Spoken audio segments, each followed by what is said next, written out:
Tu as toujours du temps pour tout le monde et jamais pour toi.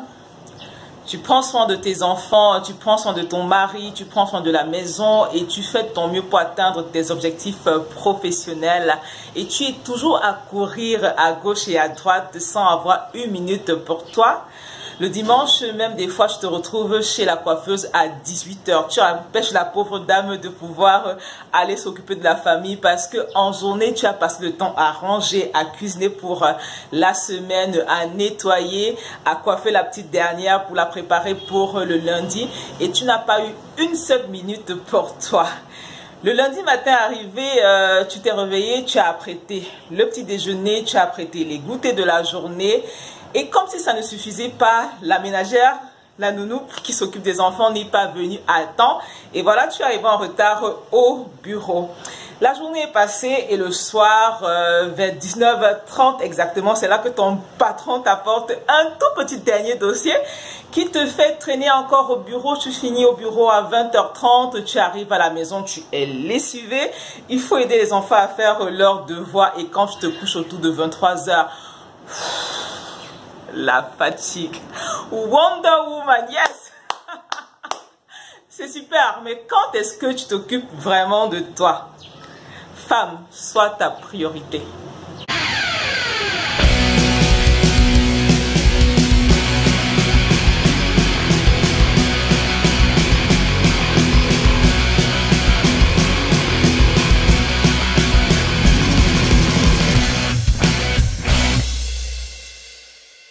Bonjour, je suis Christelle Ngeping. Les médecins te demandent de faire du sport en moyenne 3 fois la semaine. Les coachs sportifs te donnent les exercices à faire et moi je te dis comment tenir sur la durée. Je suis une jeune femme, je fais du sport en moyenne 3 à 5 fois la semaine, jamais plus. Et mon but, mon désir est d'aider le maximum de personnes, hommes comme femmes, à faire du sport une routine de vie. C'est justement le but de la création de cette plateforme. Donc si tu es là, bienvenue. Donc si tu es sur cette chaîne pour la première fois, je te souhaite la bienvenue. Installe-toi. Ici, je partage avec toi les clés et astuces pour t'aider à faire du sport une routine de vie. Et avec un peu d'ouverture d'esprit, les astuces que je te donne sur cette chaîne peuvent t'aider, comme c'est mon cas, à pouvoir acquérir une certaine discipline dans d'autres domaines de ta vie. Donc, clique sur la cloche de notification pour pouvoir être informé chaque fois que je publierai une vidéo sur cette chaîne. J'en fais généralement 2 fois la semaine, les mercredis et les vendredis. Et si tu connais quelqu'un qui a besoin lui aussi de se mettre au sport, si tu connais quelqu'un qui a besoin de discipline dans sa vie, eh bien, invite-le à venir également sur cette chaîne, partage avec lui cette vidéo. Et si tu aimes aussi cette vidéo, laisse-moi un commentaire. Ça va vraiment me faire plaisir de savoir que j'impacte ta vie. Alors, le sujet d'aujourd'hui, femme, sois ta priorité. J'ai créé une communauté qui s'appelle la communauté Let's Move It. C'est un groupe Facebook à l'intérieur duquel les hommes comme des femmes de tout âge font de leur mieux pour faire du sport une routine de vie. Nous sommes cette semaine à la 20e semaine et chaque semaine il y en a qui se battent, mais malheureusement je me rends bien compte que ce n'est pas toujours évident. C'est clair que c'est pas évident d'acquérir une nouvelle habitude, n'est-ce pas? Mais quel est le véritable problème, notamment chez les femmes? Les femmes sont tout le temps occupées. Quand je vais vers une femme, ma chérie, qu'est-ce qui ne va pas? Oh Christelle, tu sais, entre le travail, la maison et toutes mes autres occupations, les enfants et tout, ce n'est vraiment pas évident. Je n'arrive pas à dégager du temps pour faire du sport. Qu'est-ce qui se passe? Eh bien, il se passe que tu as le temps pour tout le monde et jamais ou très peu pour toi. Moi aussi, j'étais comme ça. Je me souviens à une certaine époque, tu vois, quand tu as souvent le désir d'être approuvé, le désir de plaire excessivement, parce que c'est en fait ce que cette attitude cache en dessous. Donc, je me souviens, j'arrivais dans une maison. Normalement, quand tu arrives dans la maison, tout est clean dans la maison. Hein. La maison est vraiment bien propre, bien entretenue. Et quand tu arrives, tu te dis, attends, je suis quand même l'enfant qui arrive à la maison. Je ne vais pas arriver dans une maison et juste croiser les bras comme ça à ne rien faire. Donc le premier jour, en fait, ce que tu fais, c'est que tu commences par laver les assiettes. Moi, en tant que femme, oh, tu te rends donc compte que la personne qui lavait les assiettes, en fait, ne lave plus les assiettes. Et puis, juste une semaine après, tu te rends compte qu'on a traîné un tout petit peu avec la poubelle. Et en réalité, j'aime pas ça. Tu prends la poubelle, tu pars, tu la vides. Tu fais ça 2 fois. La personne qui vide la poubelle, en fait, ne vide plus la poubelle. Et puis après, un jour, il est 9 h, on n'a pas encore lavé le sol. Et tu te dis, mince, je me dis, le sol, je me coupe encore, je lave le sol. Et puis, au bout d'un moment, la personne qui lave le sol aussi ne lave plus le sol. Et qu'est-ce qui se passe en fait? Tu deviens la dame à tout faire de la maison. Mais ce n'est pas eux qui t'ont demandé de faire ça. C'est toi qui t'es rendu comme ça, tu vois. Et puis quand tu travailles à fond, bah, personne dans la maison en fait ne fait plus rien. Personne ne fait plus rien. Et sur le plan professionnel, en fait, c'est pareil. Genre, je me disais, ok, je suis dans une équipe. Dès qu'un collaborateur ou un collègue traîne sur un dossier, non, pour que l'équipe avance, tu prends le dossier sur toi. Et c'est comme ça qu'un jour, pour rédiger un courrier, on te dit, ah Christelle, s'il te plaît, est-ce que tu peux rédiger un courrier pour moi? Ah Christelle, est-ce que tu peux faire X pour moi? Ah Christelle, est-ce que je peux faire Y pour moi? Et tu es toujours en train de faire le 1000 supplémentaire. Pendant ce temps, les autres, ils font quoi? Tu te crois en fait indispensable.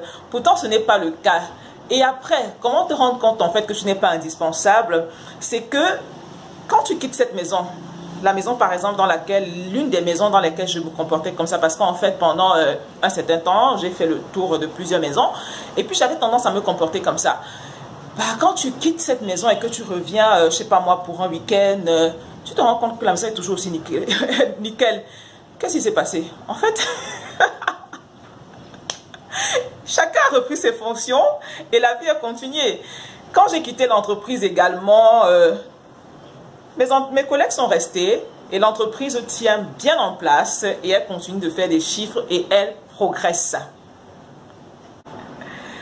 C'est bien d'être irréprochable, c'est bien également d'être indispensable, surtout sur le plan professionnel. Mais le fait est que pour être véritablement utile aux autres le plus longtemps possible, tu as besoin de toi. Retiens bien ce que je vais te dire. Sans toi, tu ne peux pas donner aux autres autant que tu le souhaites. Mais sans toi, les autres peuvent continuer à vivre et avancer pleinement parce qu'ils peuvent se passer de toi. Aussi, il faut que tu saches, tu n'es indispensable à la vie de personne à part toi. Je répète, sans toi, tu ne peux pas donner aux autres autant que tu le souhaites. Mais sans toi, les autres peuvent continuer à vivre et avancer pleinement parce qu'ils peuvent se passer de toi. Et tu n'es indispensable à la vie de personne à part la tienne. Je suis pleinement convaincue qu'on ne peut véritablement aimer les autres qu'en s'aimant pleinement soi-même. On ne peut prendre soin pleinement des autres qu'en prenant pleinement soin de soi. Pour être véritablement efficace à ton travail, il faut que tu ailles bien, il faut que tu te sentes bien physiquement et mentalement pour être la plus productive possible, pour prendre soin de tes enfants, pour les voir épanouis, pour prendre soin de ton époux. Il faut que toi, tu ailles bien. Et comment est-ce que tu vas aller bien si tu es tout le temps focus sur eux et que tu t'oublies toi? Les enfants, il ne faut pas qu'on se mente. Quand on ne se sent pas bien, qu'on est lessivé, on déprime ou qu'on est moche, ça impacte sur le bien-être des enfants. Donc, il est important véritablement que tu prennes du temps à part de temps en temps pour prendre soin de toi. Et honnêtement, quand tu es malade, ce n'est à l'avantage de personne, ni à ton avantage, ni à celui de tes enfants, ni à celui de ton employeur. Et au bout d'un moment, si vraiment tu vas pas bien et que tu baisses en productivité, naturellement ton employeur va te remplacer et tu vas causer bien de la peine à ta petite famille.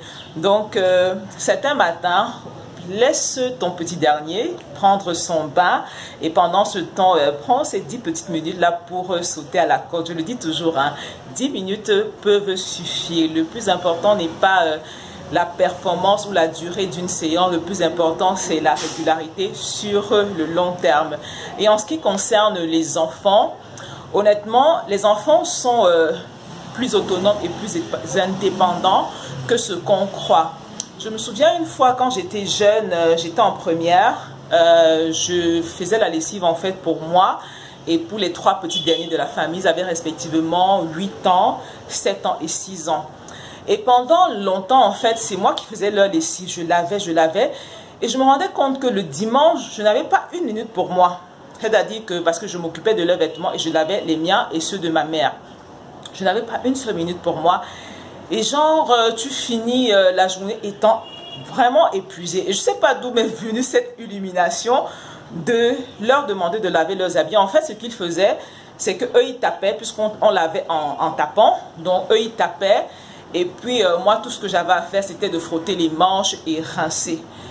Et c'était un moment de jeu pour eux. Donc, quand le dimanche arrivait, tout ce que je faisais, c'est que je trempais. Et on se mettait tous à la véranda de notre maison là et ils étaient tellement contents. Ils tapaient. Et puis, comme on m'appelle le boubou là à la maison, ils disaient, Bou, c'est propre, tu dis tape encore. Bou, c'est propre, tape encore. Et je les faisais taper leurs habits bien, même jusqu'à ce que l'eau soit bien propre avant de prendre pour juste frotter et rincer. Et ça m'a soulagée. Ça m'a fait beaucoup de bien. Entre peut-être passer, je sais pas moi, 4 heures de temps à laver de grosses bassines d'habits comme ça, bah j'en faisais 1h30, 2h tout au plus. Et c'était facile. Eux, ils prenaient du plaisir à s'amuser. Et moi, ça me soulageait. Je me reposais, je prenais moins de temps à faire ce que j'avais à faire. Donc, apprenez également à responsabiliser les enfants. Vraiment, femme apprend à responsabiliser les enfants. Un enfant de 6 ans, lui, ça peut paraître choquant, mais il peut déjà s'occuper de lui-même un tout petit peu. Un enfant de 6 ans peut faire son lit. Un enfant de 6 ans peut, je sais pas moi, balayer le sol. Aidez-les à vous soulager un tout petit peu. Aide ton enfant à te soulager un tout petit peu et tu vas voir, contrairement à ce que tu crois, tu n'es pas en train de le maltraiter. Tu es en train de lui donner une bonne éducation. Tu es en train de lui apprendre à être un homme ou une femme forte, indépendante, solide, qui va pouvoir acquérir de bonnes habitudes sur le long terme. Et pour les maris, c'est pareil. Un mari peut faire... Un mari peut faire le lit, non? Un mari peut faire le lit, non? Il ne fait pas le lit, pourquoi? Un mari peut faire le lit. Un mari peut choisir son vêtement qu'il va porter le lendemain tout seul. Un mari peut bien se lever le matin et faire son petit déjeuner, non? Il y a quoi? Et un mari, ton mari peut t'aider à laver les enfants, ton mari peut t'aider à prêter le repas, ton mari, bref. Arrêtons de, comment je vais dire ça, au nom de la soumission, d'être des femmes à tout faire. Genre, tu es à la cuisine, tu prépares le gars en train de lire son journal ou de regarder la télé. C'est quand tu finis de souffrir comme ça qu'il s'assoit pour manger. Vraiment, il peut te donner un coup de main. Et je pense que c'est au début de la relation qu'on apprend à forger ces habitudes-là. Donc, femme, pense un peu plus à toi, sois ta priorité, rends les gens de ton entourage, que ce soit les collaborateurs, que ce soit ton époux, que ce soit les enfants, rends-les un tout petit peu autonomes pour pouvoir dégager du temps, pour t'occuper de toi. Ça en vaut la peine. Mieux tu te portes, mieux tu prends soin d'eux, ok? Alors, c'est terminé pour aujourd'hui. J'ai pris un énorme plaisir à faire cette vidéo. J'espère que tu prends également du plaisir à la regarder et que surtout ça te déculpabilise et que désormais tu vas pouvoir prendre soin de toi et être ta priorité. Si tu as aimé, laisse-moi un commentaire. Pour moi, c'est une énorme source de motivation de savoir que j'impacte ta vie. Et n'oublie pas, partage avec une autre femme qui a besoin d'entendre cela. Et viens, rejoins la communauté Let's Move It, surtout si tu es une femme occupée. Au sein de la communauté Let's Move It, en fait, j'ai formé des gammes d'objectifs de 10 minutes, de 15 minutes, de 30 minutes. Et avec ça, quel que soit ton emploi de temps, tu vas pouvoir y trouver ton compte. Je ne vais jamais te demander de faire au-delà de tes capacités. Tu ne feras que ce que tu peux. Et avec cette communauté-là, il y a d'autres femmes comme toi. Tu vas pouvoir être encouragé chaque jour et tu vas pouvoir trouver en toi-même la motivation pour pouvoir passer à l'action et bouger et bouger et bouger encore et encore. Donc, suis simplement les instructions que je te laisse dans la description en dessous de cette vidéo et rejoins la communauté des gens qui bougent. D'ici là, prends soin de toi et que Dieu te bénisse. Bisous.